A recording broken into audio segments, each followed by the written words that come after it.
then multiply it by pi, which is 3.14. And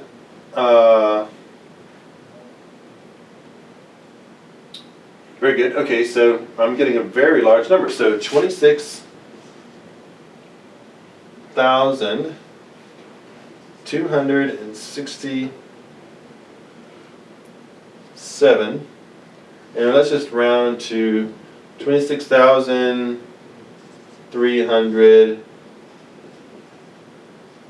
No, pi r squared. I think I did that wrong. Let me do this one more time. Yeah, okay, no, I think we're good. So 48.6 divided by 2. Take the square of that. Yeah, I think I squared it one too many times. And that's 412 then times 3.14. Okay, very good. So I get 1,294. So let's just round to 1,300 square centimeters. That's going to be the area of this speaker. So that's a really big speaker. I mean, it's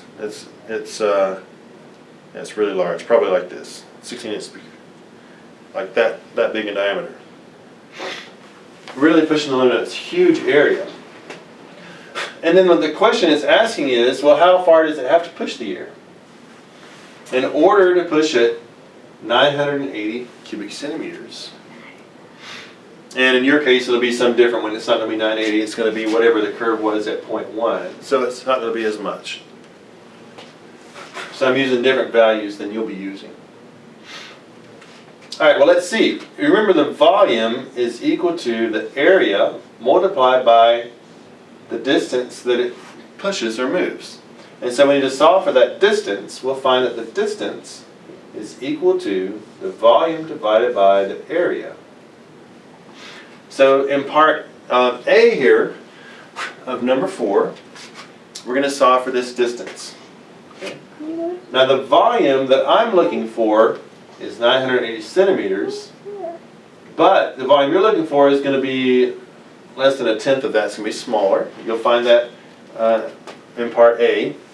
So in part B, I'm going to say that volume, I'll write that down. In my case, 980 centimeters. In your case, less than 100 cubic centimeters. And then I'm going to divide that by the area.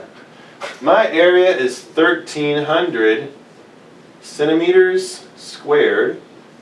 Your area is going to be a lot smaller because it's going to be half of the diameter for an 8-inch speaker. And so when you square that, it's going to be like a quarter of that or something. So it's going to be a lot smaller volume and area, but this is for example. Alright, so I'm going to put this into my calculator. And notice that when I have centimeters cubed over centimeters squared, that just leaves me with centimeters. That's going to be how much this moves. Like before, I was moving 2 centimeters. For a 10-inch speaker, move 2 centimeters to do that. I would imagine the 16-inch speaker is going to move less than 2 centimeters to displace the same volume of air as a 10-centimeter speaker. So 980 divided by 1,300 is 0.75 centimeters. So in my case, my speaker is only moving 3/4 of a centimeter, 0.75 centimeters, in order to get that same displacement. All right, I want to pause there, and then when on the next video lecture, we're going to start talking about the actual electromechanics of the speaker and how it is that pushing actually takes place with electricity. But this is sort of an in-depth look at how to calculate the area of a speaker by first converting it to centimeters from inches to centimeters, and then pi r squared gives you the area, and d is the distance, multiply area by distance gives you the volume in centimeters squared, and now we can make comparisons to this sound chart.